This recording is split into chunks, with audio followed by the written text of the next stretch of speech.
One of the great mistakes of piano beginners is they play lots and lots of pieces, but they don't give enough attention to piano techniques. Hence, it limits their improvement and they're not able to progress further in piano. In this video, I want to share with you 7 different piano techniques. You can use it as a checklist to see which ones you've mastered pretty well and which ones you think you can improve on. Not only am I going to explain them, I'm actually going to play some musical examples from pieces to show you how they're practically useful. Technique number 1 is pedaling. There are many pieces in piano that will benefit hugely from pedaling. One example of such a piece without the pedal sounds like this.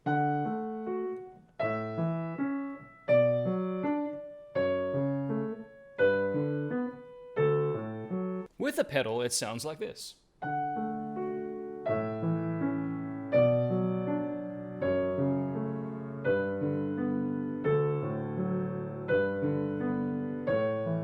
The right pedal on the piano allows you to elongate and sustain the sounds of the chord, which makes it sound louder and more grand. The technique to using the pedal is basically to press down and change whenever the chord changes in the music. Just to show you very briefly how the timing of all this works, it looks something like this. So play, and as you change the chord, your feet comes up, change, change, change, change, change, change. Every time your fingers play a new chord, your feet should come up at the same time and immediately press back down. So it looks like this. Technique number 2 is piano chords. Some may argue that all music is founded on chords. So I think it's really important for beginners to go and learn and understand what chords do. Without getting too deep into this, I think beginners need to know what a major chord is, what a minor chord is, and then from there you can move on to learning chord progressions, which basically means a series of repeating chords. For example, this is C major, this is A minor, this is F major, and this is G major.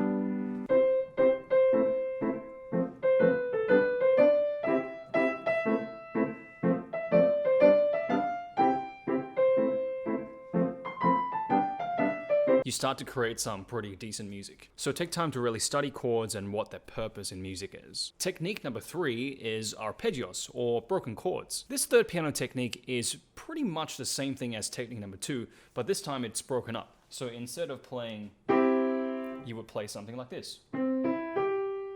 That's called an arpeggio. If I were to string several rounds of that together, it would sound like this. For example, C, E, G, C, E, G.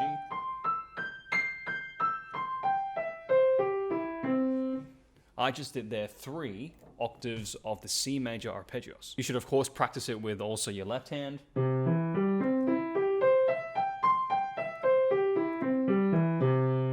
Or even hands together. I'll do 4 octaves for you.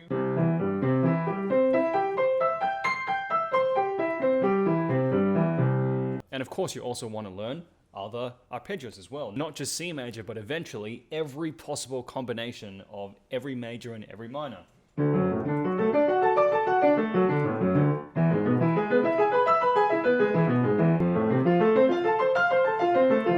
So on and so forth. Composers usually use arpeggios for a virtuosic effect. You may be familiar with this piece.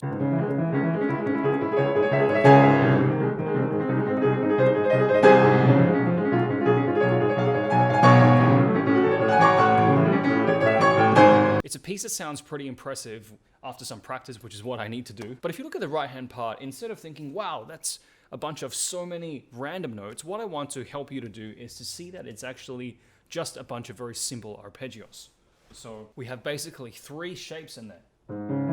That was the first shape, G sharp, C sharp, E, and G sharp. Okay. Shape number 1. Shape number 2 was this one. Shape number 3 was this one. And it just repeats again and again. Okay, number 1, number 2, number 3.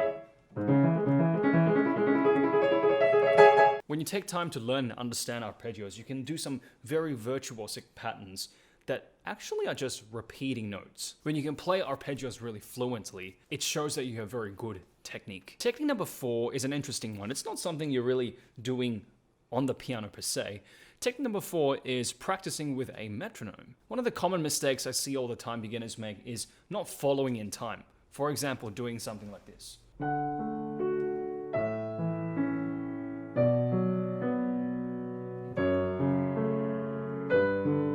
As you can hear from that playing there, it wasn't really following a steady sense of pulse. There are a couple ways you can mitigate this. Number one is simply just to record yourself. Whip out your smartphone, click record, and then listen to that recording and compare it to the actual recording and see if there are any unintended long or short breaks in your music. Another way to mitigate this is, as in our checklist, technique number 4, is to practice with a metronome. For the past few months, I've been practicing not with my traditional metronome anymore, but I've been using this little toy on my wrist. I click a beat, and it basically gives me a very strong vibration on my wrist.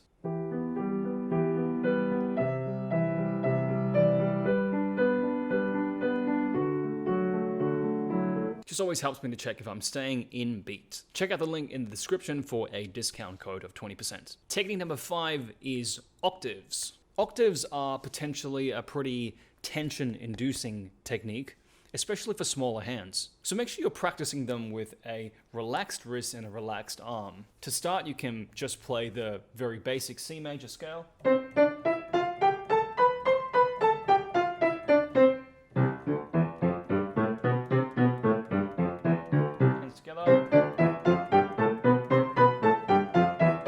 Octaves are found in all kinds of music. One example is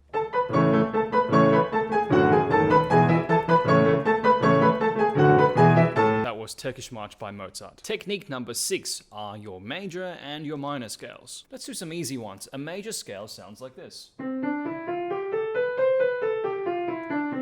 And a minor scale sounds like this. There are a few types, but let's do the most famous one, which is a harmonic minor.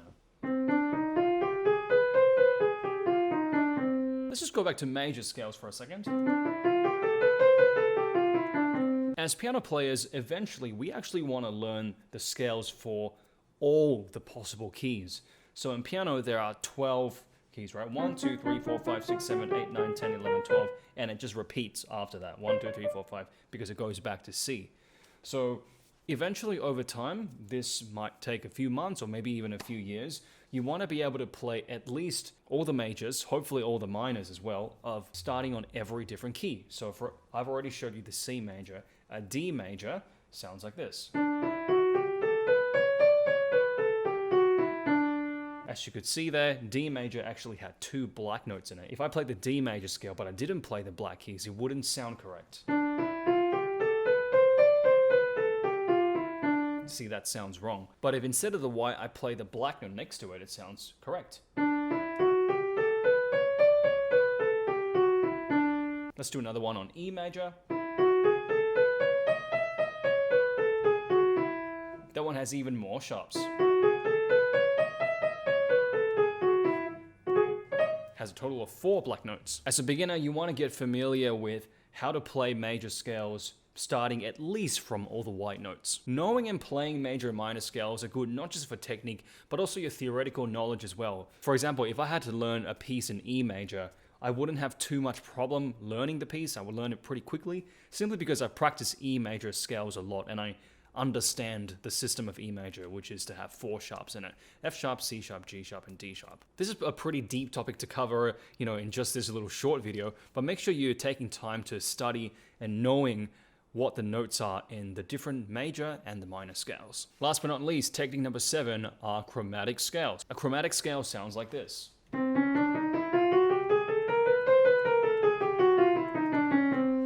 It basically means in whichever direction you're going to play all the possible notes on the piano. That was 1 octave of the C chromatic. I suggest you to learn how to play with your right hand, how to play with your left hand, and also eventually to learn how to play them together. A really good exercise and technique for you to have. So there you go, that was a checklist of 7 different piano techniques. Let me know in the comments which ones you do pretty well with and which ones you have a little bit more time with. Happy practicing. I'm gonna go teach Milo some piano now. I'll see you in the next video. Bye-bye. Bye-bye. Bye-bye.